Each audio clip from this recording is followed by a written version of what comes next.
Hello guys, welcome back to my new YouTube video. അപ്പോൾ guys ഇന്ന് നമ്മൾ unbox ചെയ്യാൻ പോകുന്നത് റെഡ്മിയുടെ X50 എന്ന് പറയുന്നൊരു സ്മാർട്ട് ടി വി ആണ്. അപ്പോൾ നമുക്ക് വീഡിയോയിലേക്ക് പോവാം. അതിന് മുന്നേ ആയിട്ട് ഒരു ചെറിയ കാര്യം, നിങ്ങൾ ആദ്യമായിട്ടാണ് എൻ്റെ വീഡിയോ കാണുന്നതെന്നുണ്ടെങ്കിൽ ദയവായിട്ട് എൻ്റെ ചാനലൊന്ന് സബ്സ്ക്രൈബ് ചെയ്യുക, സപ്പോർട്ട് ചെയ്യുക. നല്ലൊരു പാക്കറ്റിലാണ് ഈ ഒരു പ്രോഡക്റ്റ് വരുന്നത്. പ്രോഡക്റ്റിന് 100% സേഫ്റ്റി വരുന്ന രീതിയിലാണ് ഇതിൻ്റെ ഒരു പാക്കേജിങ് കൊടുത്തേക്കുന്നത്. എന്തുകൊണ്ട് അതൊരു നല്ലൊരു കാര്യമായിട്ട് എനിക്ക് തോന്നി. നമുക്കിനി ഇതൊന്ന് പൊട്ടിച്ച് നോക്കാം.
അപ്പോൾ സക്സസ്ഫുള്ളി നമ്മൾ നമ്മുടെ പ്രോഡക്റ്റ് ആ ബോക്സിൽ നിന്ന് പുറത്തെടുത്തിട്ടുണ്ട്. ഇതിലേതൊക്കെ പോർട്ടാണ് കൊടുത്തിട്ടുള്ളതെന്ന് നോക്കാം. ലാൻ പോർട്ട് ഒരെണ്ണമുണ്ട്, ഒപ്റ്റിക്കൽ പോർട്ട് ഒരെണ്ണമുണ്ട്, അതുപോലെ കോമ്പോസിറ്റ് പോർട്ട് ഒരെണ്ണമുണ്ട്, ആൻറ്റിനയുടെ പോർട്ട് ഒരെണ്ണമുണ്ട്, 3 HDMI പോർട്ടുണ്ട്, അതിൽ ഒരെണ്ണം eARC ആണ്, ഒരു ഓഡിയോ പോർട്ടുണ്ട്, അതുപോലെ 2 പെൻഡ്രൈവ് പോർട്ടുണ്ട്. പാക്കറ്റിനുള്ളിൽ വാൾ മൗണ്ട് ചെയ്യാനുള്ള ഒന്നും തന്നെ നിങ്ങൾക്ക് ലഭിക്കുന്നില്ല. അതുകൊണ്ട് നിങ്ങൾ അഡീഷണലായിട്ട് തന്നെ അത് മേടിക്കണം. അപ്പോൾ അതിന് ബുദ്ധിമുട്ടൊന്നുമില്ല. കാര്യം ഇൻസ്റ്റലേഷന് മുന്നേ അവർ നിങ്ങളോട് ചോദിക്കും വാൾ മൗണ്ട് ആവശ്യമുണ്ടോ, ഏത് ടൈപ്പാണ് വേണ്ടതെന്നുള്ളതൊക്കെ. അപ്പോൾ നിങ്ങളുടെ ആവശ്യത്തിനനുസരിച്ച് നിങ്ങൾക്ക് ഏതാ വേണ്ടതെന്നുള്ളത് ചൂസ് ചെയ്യാം, അവരത് കൊണ്ടുവരും. ജസ്റ്റ് അതിന് പേയ്മെൻറ്റ് മാത്രം നിങ്ങൾ അടച്ചാൽ മതി. ഇൻസ്റ്റലേഷന് വേറെ ഒരു പേയ്മെൻറ്റ് നിങ്ങൾ അടയ്ക്കേണ്ട ഒരു കാര്യമില്ല, അത് ഫ്രീ ആണ്. ഈ ഒരു വാൾ മൗണ്ടിൻ്റെ കോസ്റ്റ് എന്ന് പറയുന്നത് 500 രൂപ മാത്രമാണ്. നല്ലൊരു ക്വാളിറ്റി പ്ലാസ്റ്റിക് മെറ്റീരിയൽ കൊണ്ടാണ് ഈ ഒരു പ്രോഡക്റ്റ് നിർമ്മിച്ചിട്ടുള്ളത്. ഇതിന് പുറകിലായിട്ട് റെഡ്മി എന്നൊരു ബാഡ്ജിങ് കാണാം. അത് ഗ്ലോസി ഫിനിഷിലാണ് ആ ഒരു ബാഡ്ജിങ് ഉള്ളത്. ഇതിലെ പോർട്സുകളൊക്കെ നല്ല രീതിയിൽ അറേഞ്ച് ചെയ്തിട്ടുണ്ട്. നല്ലൊരു ക്വാളിറ്റി നമുക്ക് കാഴ്ചയിൽ കാണാൻ സാധിക്കുന്നുണ്ട്. നമുക്കിത് വാൾ മൗണ്ട് ചെയ്യുന്നത് എങ്ങനെയാണെന്നുള്ളത് നോക്കാം.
അത് HDMI കേബിൾ നമ്മൾ സെപ്പറേറ്റ് മേടിക്കണം, അല്ലെങ്കിൽ കേബിളിൻ്റെ അവർ കൊണ്ടുവരും.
ഫൈനലി നമ്മുടെ ഇൻസ്റ്റലേഷൻ കഴിഞ്ഞിട്ടുണ്ട്.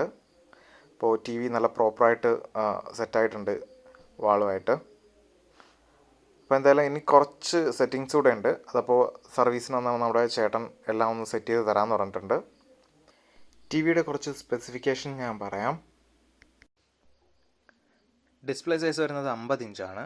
പാനൽ HDR10+ HLG ആണ് കൊടുത്തിട്ടുള്ളത്. അത് VA ആണോ IPS ആണോ ഒന്നും പറഞ്ഞിട്ടില്ല. അതുപോലെ ഡിസ്പ്ലേ ടെക്നോളജി LED ആണ്. റെസൊല്യൂഷൻ വരുന്നത് 3840x2160 പിക്സൽസ് ആണ്. ഫോർമാറ്റ് 4K Ultra HD എന്ന് കൊടുത്തിട്ടുണ്ട്. റിഫ്രഷ് റേറ്റ് 60 Hz കൊടുത്തിട്ടുണ്ട്. വ്യൂവിംഗ് ആംഗിൾ വരുന്നത് 178 ഡിഗ്രീസ് ആണ്. സ്ക്രീൻ ടൈപ്പ് വരുന്നത് ഫ്ലാറ്റ് ആണ്. ആസ്പെക്ട് റേഷ്യോ വരുന്നത് 16.09 ആണ്. ബ്രൈറ്റ്നസ് ഹയർ ബ്രൈറ്റ്നസ് ആണ്. അത് എത്രയാണെന്ന് പറഞ്ഞിട്ടില്ല. OS വരുന്നത് Android 10 ആണ്. ബിൽഡ് ഇൻ ആപ്ലിക്കേഷൻസ് എന്ന് പറയുമ്പോൾ നെറ്റ്ഫ്ലിക്സ് ഉണ്ട്, യൂട്യൂബ് ഉണ്ട്, പ്രൈം വീഡിയോ ഉണ്ട്, ഹോട്ട്സ്റ്റാർ ഉണ്ട്, SonyLiv ഉണ്ട്. റെസ്പോൺസ് ടൈം എന്ന് പറയുന്നത് 5 milliseconds ആണ്. പ്രോസസ്സർ 64-bit ക്വാഡ് കോർ പ്രോസസ്സറാണ്. ഗ്രാഫിക്സ് പ്രോസസ്സർ എന്ന് പറയുമ്പോൾ മാലി G52 MP2 ആണ്. റാം വരുന്നത് 2GB റാമും 16GB ഇൻറ്റേർണലുമാണ് വരുന്നത്. 2 സ്പീക്കേഴ്സ് ഉണ്ട്. ടോട്ടൽ 30 വാട്ട്സിൻ്റെ സ്പീക്കേഴ്സാണ് വരുന്നത്. ടൈപ്പ് സ്റ്റീരിയോ ടൈപ്പാണ് വരുന്നത് speakers. DTS Virtual X, DTS-HD എന്നിവയൊക്കെ സപ്പോർട്ടാവുമെന്ന് പറയുന്നുണ്ട്. 3 HDMI പോർട്ടുണ്ട്, 2 USB പോർട്ടുണ്ട്, ബ്ലൂടൂത്ത് കണക്ടിവിറ്റി ഉണ്ട്, അതുപോലെ വൈഫൈ കണക്ടിവിറ്റി ഉണ്ട്. പവർ കൺസപ്ഷൻ വരുന്നത് 140 വാട്ട്സ് ആണ്. പവർ സോഴ്സ് എന്ന് പറയുമ്പോൾ AC കറണ്ടാണ് വരുന്നത്.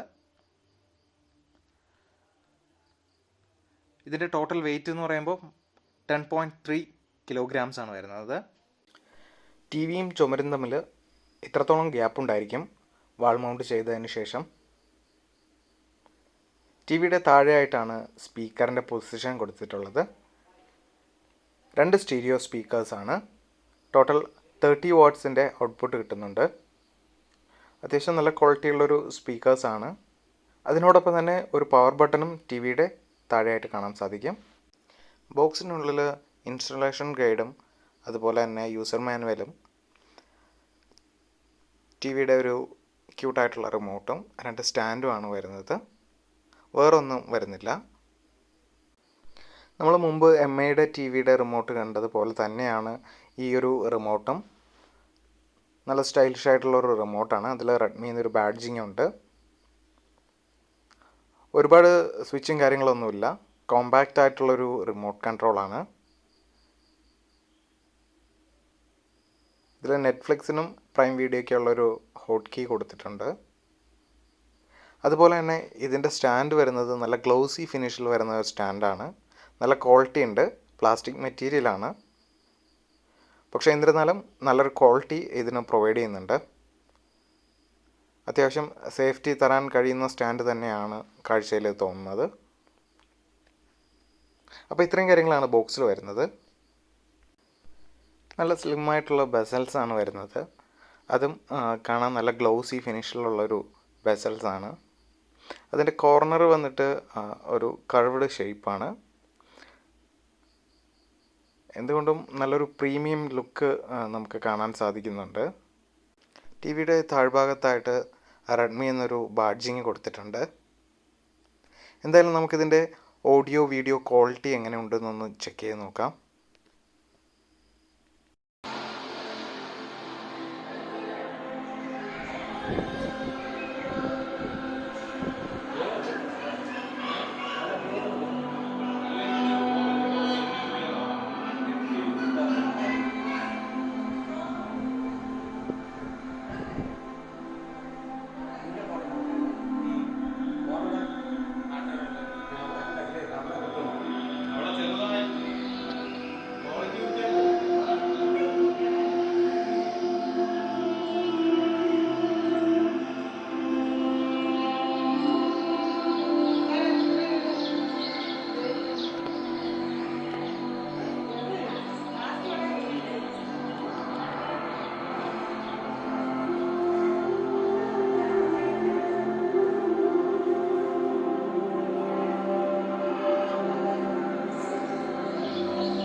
അപ്പോൾ ഗൈസ്, നിങ്ങൾ ഈ കണ്ട വീഡിയോസ് എല്ലാം ഫുൾ HD വീഡിയോസാണ്.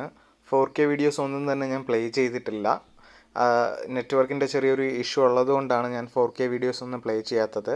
ഫുൾ HD തന്നെ നിങ്ങൾക്ക് എത്രത്തോളം ആ ഒരു ക്വാളിറ്റി ആ ഒരു ടി വിയിൽ നിന്ന് കിട്ടുന്നുണ്ട് എന്ന് നിങ്ങൾക്ക് മനസ്സിലാവുമെന്ന് ഞാൻ വിചാരിക്കുന്നു. ഓഡിയോ ക്വാളിറ്റി കുഴപ്പമില്ലാത്തൊരു ഓഡിയോ ക്വാളിറ്റി ഉണ്ട്. ടി വിയുടെ 30 വാൾട്ടിന് നമുക്ക് ഇത്രയൊക്കെ പ്രതീക്ഷിക്കാനേ പറ്റത്തുള്ളൂ. പക്ഷേ എന്നിരുന്നാലും നല്ലൊരു ഓഡിയോ ക്വാളിറ്റി തന്നെ ഉണ്ട് ടി വിക്ക്. അപ്പോൾ നിങ്ങൾ ഈ കാണുന്നതാണ് പാച്ച് വാൾ മോഡ്. ഇതിൽ ഓൺലൈൻ സ്ട്രീം ചെയ്യുന്ന എല്ലാം കണ്ടൻറ്റുകൾ നിങ്ങൾക്ക് ഈസി ആയിട്ട് കാണാൻ സാധിക്കും. അതെല്ലാം പ്രോപ്പറായിട്ട് അറേഞ്ച് ചെയ്തിട്ടുണ്ട്. ഇതാണ് ഈ ടി വിയുടെ ഹോം സ്ക്രീൻ. ഇങ്ങനെയായിരിക്കും ഉണ്ടായിരിക്കുക. ഇതിൽ നിന്ന് നിങ്ങൾക്ക് ഓൺലൈൻ കണ്ടൻസ് ഒക്കെ പ്ലേ ചെയ്ത് കാണാൻ സാധിക്കും. ഫ്രണ്ട്സ്, നിങ്ങൾക്ക് ഈ വീഡിയോ ഇഷ്ടപ്പെട്ടെന്ന് ഞാൻ വിചാരിക്കുന്നു. ഇഷ്ടപ്പെട്ടിട്ടുണ്ടെങ്കിൽ തീർച്ചയായിട്ടും എൻ്റെ ചാനലൊന്ന് സബ്സ്ക്രൈബ് ചെയ്യുക, ലൈക്ക് ചെയ്യുക. അപ്പോൾ മറ്റൊരു വീഡിയോ ആയിട്ട് വരുന്നത് വരെ ബൈ.